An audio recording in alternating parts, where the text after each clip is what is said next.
Hello, you wonderful people, and welcome to another episode of Crime Centric, this being a show where I talk about crime dramas that I watch. For today's episode, I'm going to talk about the latest episode of The Equalizer. A lot of really interesting things went down in this episode, so let's break it down. First and foremost, I want to talk about something I thought was kind of interesting, obviously when, Robin is dropping Delilah off, and I like the whole, you could just drop me off here. It's like, oh, what, you don't want people hear me, blasting my old school music, and I think that's so interesting. I feel like you only write that specifically because it's Queen Latifah, because it's you can't bring up old school without throwing, Queen Latifah's name in the ring with that type of stuff. So that's why I feel like it's beautiful and poetic to see her kind of jamming out to her own gems, considering once again, she's old school, so I'm most likely reading too much into it, but that's just immediately where my mind went when it came to that scene. But I just wanted to kind of start that off. Obviously, the confines of the episode deals with an innocent dude named Dale breaking out of prison, and it turns out he went away for a whole bunch of burglaries and murder. At least in particular, it was a murder that he did along with other burglaries, and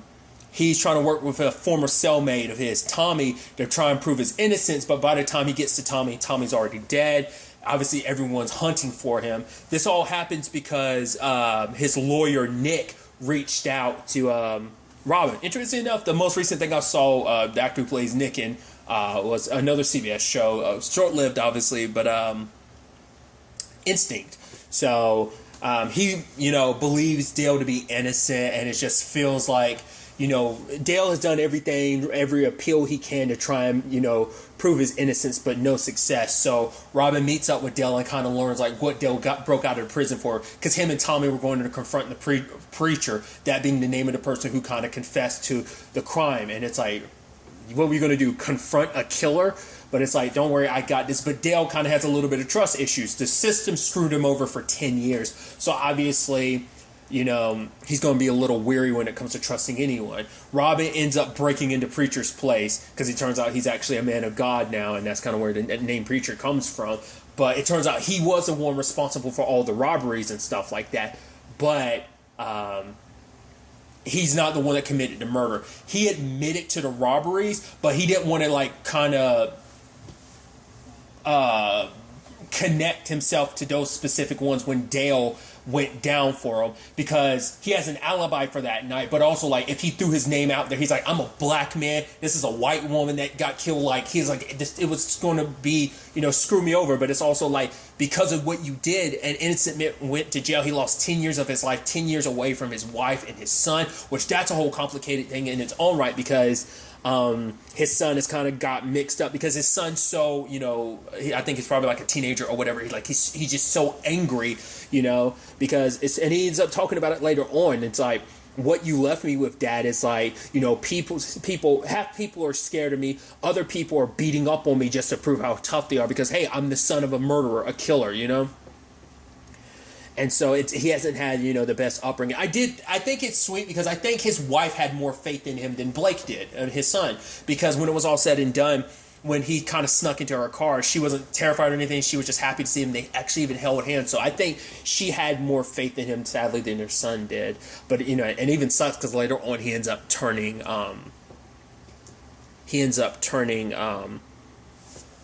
Dale in. But obviously Preacher was kind of their last okay, surefire thing of this is we think he's the person, but it turns out he's not. So they kind of have no idea where to kind of start from there. So they end up finding out that Carol, the woman that died during the burglaries, the reason why is because she was actually investigating, because she's this was 10 years ago, so the opioid thing was kind of at its height. And she had talked about the fact is that Carol was looking into someone being responsible for pill mills and stuff like that. And just as she was about to give a name, she was murdered the next day. So obviously showing there's something deeper going on there. I even love the fact is it's Dale kind of was off the grid. So it was what do we do? This obviously before he got arrested again and everything. But it was what do we do? And Harry was we help him. Even if he does, because it's what do we do when someone doesn't want help? And it's well, we help them regardless of anything. Especially because they already coming at this from knowing the system stacked against them, because Dale had a reason for being in that area because he was working as a handyman in the house next door, but there was no other clear evidence, like no DNA, no murder weapon, nothing that proved that he did it. He was kind of railroaded in this situation. But Harry being like, hey, like, we need to help him, like, he's innocent, like, he we're not getting paid for this, so we got to do the right thing. And, Melody hugs him and kisses him. He's like, what's that for? She's like, just you being you. And I was like, oh, that's so sweet. I even love later on, oh my God, I forgot what he said. All right, because they end up finding out who's behind it. He was like, it seems like they graduated to murder, and lowers his glasses, and Melody's like, ugh, you and your damn puns. I thought, it's like, I love those moments between them. It's like so cute and adorable. But what this case also presents, obviously Dante being who he is, he immediately kind of feels like, yeah, something's not quite right about the case now that he's looking through Dale's case. And we ended up learning a little bit about Dante this episode too. He's a next generation cop because his dad was a cop, but his dad was kind of like a legend until he was busted for being dirty. So she ends up talking about the fact is that Dante, it has to be even clear cut and be extra good. Obviously, like, he has that stain against him from punching like that ADA, but it's like, what really it's to kind of make up for his dad's sins, he's got to like hardcore course correct to a certain extent. So like, he always has to be even better and kind of be more above anyone else because he has to be beyond reproach to kind of make up for like the legacy that's kind of been left with him. So I'm wondering if we're going to deal with that at all this season. I think that'd be an interesting storyline to kind of go down, like maybe find out that there's a lot more to his father's situation. Maybe it's kind of a similar situation to this, like where Blake didn't have faith in Dale. Maybe everything was stacked against his dad. Maybe it was true, maybe it wasn't, maybe he was backed into a corner. Maybe that's an element we'll kind of get to. But what I really, really liked is like the back and forth between them on the phone and stuff like that. It's like, oh, I got some information, I can help you out. And even like them, like, it's a little flirty, like back and forth. And even Melody being like, you like the fact is that he's chasing you. And she's kind of got this look on her face like, what are you talking about? And it's like, no, like, she's super into this. It's like, it's a little, honestly, a little Batman Catwoman-ish, that whole like, oh, chase me, come and catch me if you can. Like, we're kind of frenemies, it's like, who had this like flirtatious relationship. It's like, oh, you're trying to catch me, but I help you from time to time. It's very, very Catwoman and Batman-like. I think that's kind of neat. But obviously the case ended up getting more intricate because we find out that this is like, there is a conspiracy at play here because Carol's friend Elaine had made a statement, and it's like, nope, like that statement ended up getting buried, and it turns out the judge who was a DA at the time that oversaw the case, like Dante saw her talking to like the new DA Grafton, which I was like, oh my God, like, what was the most recent thing I saw you in? It was I'm blanking on her character's name. Was it Annie or Anna from The Blacklist? I think that's the most recent thing. Season 6, particularly. I believe it was season 6, yeah. I think that's the most recent thing I saw her in. But obviously, like, Dante had originally approached the judge, and I love Grafton being like, whoa, you're going to accuse a judge? He's like, no, questioning isn't accusatory, but for him it's like, he feels like something's off in this case. He just obviously couldn't prove it at the time, but working with Robin, they were able to gather up stuff. Not enough to like proof, but it is enough to kind of point them in necessarily like the right direction. But because of Blake turning on him, Dale kind of gave up, and it's even Nick was like, yeah, there's not more we can do, because he's ready to plead guilty because his only reason for kind of getting out was try to get back to his son, because he heard that his son was kind of going down the wrong path. But it's like, now because of this, he just doesn't, he's kind of given up, and it's like, but Robin and them haven't. So continuing to work with Dante, they try to set up this whole situation to kind of confront the judge about it. They even bring in Grafton into it too, and even her being like, I want to know who your source is. Granted, Dante never tells her. He does say like, he's like, oh, good detective work and a lawyer. So it's like, I guess he's kind of, I took it as like, oh, his wink and nod to like, obviously when him and Robin first met, it was her as a pretending to be a lawyer. I thought it was interesting that the person behind all this ended up being that douchebag doctor that Robin ran into her. I think that's so interesting sometimes when, people always, it's that thing of like you kind of pick up in like procedurals and stuff like that. It's like, oh, the killer's someone you met throughout the episode. You just don't know who it is. Sometimes it's the most obvious person. Sometimes it's not. I would have thought it was just like, oh, he's some dick she had to put in place. He's like, oh, I'm the top, blah blah blah blah. She's like, oh, you won't be doing any surgeries if I break your hands. It's like, Jesus, because it's like it kind of showed you ahead of time like who he is. He's an insensitive asshole. There's a family over there grieving, and he's over there on blasting on the phone, blah blah blah blah. So, but she ended up breaking into his office. Obviously, Harry was looking into the fact is that he owned some businesses. Those businesses were actually like LLC, pill mills. And it turns out like around the time Carol was kind of snooping around is kind of when he shut them down and stuff like that. I even love when he's doing his hacking thing at one point in time. He's like, say, hey, honey, want to watch, me do my thing? But I also love, like, speaking of, a little bit of a Batman thing, a little bit in this particular case, but obviously I love the guy's like, hey, what are you doing in my office? He runs and she disappeared around the corner. I'm like, I love it. I mean, I think that's just like a spy thing. I'm like, oh, we gotta do that cool spooky thing. I'm like, wait, where'd you go? You vanished in the thin air. It's like how you do that down a long hallway. I guess you duck around some corner, but still, I don't care. I don't need to know. I just think that's such a cool thing. But when it was all said and done, they were able to, set up the confrontation. Obviously, I even love Nick being, like, worried about it because, he used to be a really good lawyer, but then he found the bottle is kind of what happened. In particular, Dale's case is what broke his heart because it's like no matter what he did, he tried to do his best for Dale, but he felt like it was never enough and kind of threw himself against this case, and it kind of, sent him down a bad path for a little bit. But now, with Robin's help and everything, he's kind of sparked back up, and it's like, how do I look? And she's like a damn good lawyer. And he goes in there and Robin's in there to give support. I'm like, oh, you're just out and about. I mean, I guess it's like no one else knows your identity except for Dante. Hell, even when Dale was getting arrested, she was on a motorcycle and Dante saw her in the distance. It's like, nah, thought I saw something, but I didn't. I was like, okay. But I like Nick standing up to her being like, oh, like we know the truth behind it because Cooley, like at the time she was a DA, but she was her son graduated with the doctor that was responsible for killing Carol. And it's like, oh, you should have recused yourself because you have a personal bias in this. In fact, I want to say that you're actually part of this conspiracy. Luckily, Grafton shows up in time because the dude who actually killed Tommy, who she dismissed his charge because he was up for like 2 murders or whatever. And it's like, okay.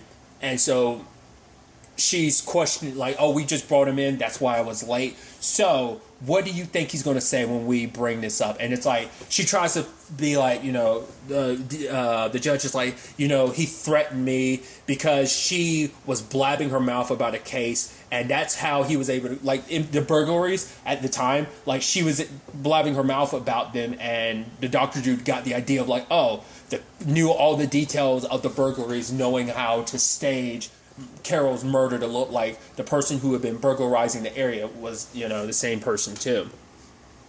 So, and obviously she gets taken down. It's like, this way, we reduce your sentence and we handle this quietly rather than making this a big spectacle. I even love the whole angle of being like, because you do have a family to protect, right? Because she made that whole statement earlier about Dale, like, worried about her family and stuff like that. So this benefits Grafton in the long run because she didn't want to do this at first because she was like, people are going to think I'm making my run for office and I don't want this to seem like this is, it could blow up in her face. But luckily she did it. And it's like, because her and Dante both want justice. But I also like the fact that, I think we'll probably be seeing a little bit more of her maybe in the future.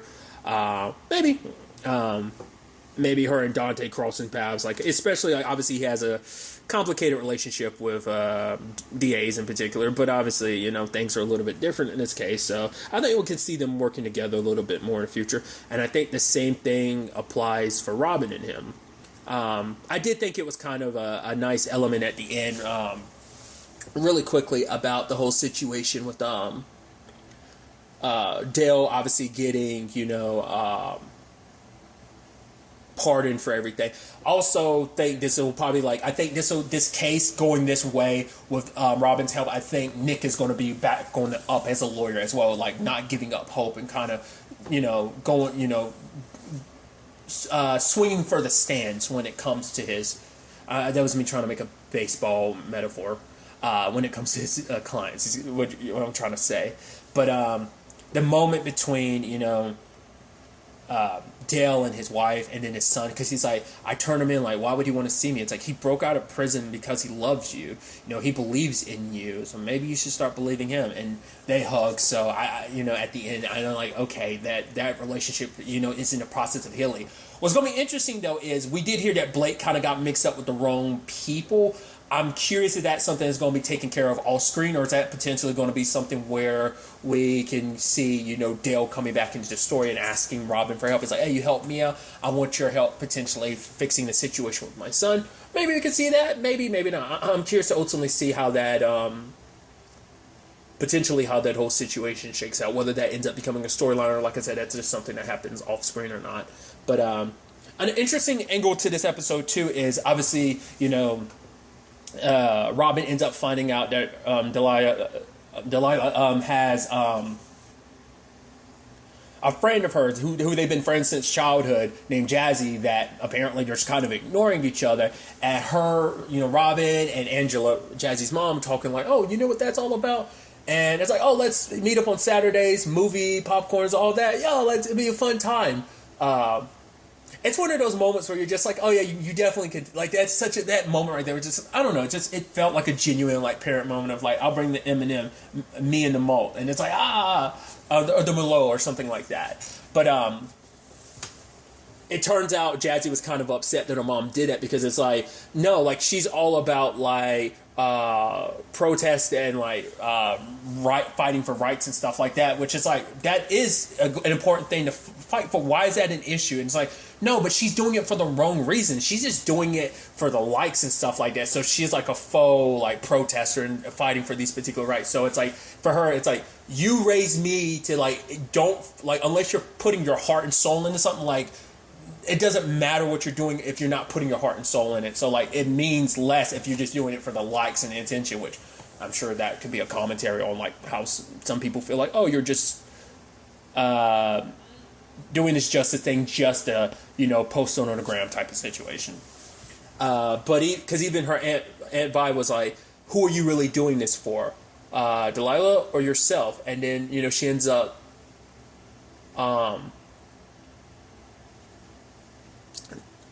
apologizing later on, because for her, she'd even talked about it like that time, with Angela, Jazzy, and, Delilah, it helped because it was like, it was around the time of the divorce, and it's like, she remembers that so fondly, they bonded so well, but, her daughter ends up saying later on, it's like, we were good friends, I do miss her too, but I think, we just held on to our friendship too much, too long, because, it's just, we're different people. I changed, she changed, I mean, and to be fair, that's the thing.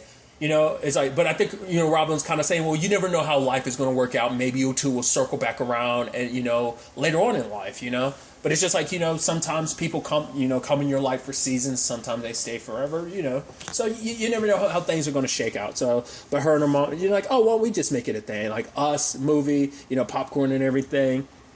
I thought that was kind of a nice one. I really like her relationship with her daughter. Also, but it is that thing of like, you're like, ugh, kids. You're just like, the way her daughter, she's like, whoa, where are you going? You're like, you're not going to just slam the door in my face. It's like, sometimes you're like, oh, kids, they suck. But at other times, it's like, you see those moments, you're like, yeah, it's moments like that when they piss you off and they frustrate the hell out of you, it makes it kind of all worth it to a certain extent. Which listen to me talking like I'm a damn parent. Shut up, Michael.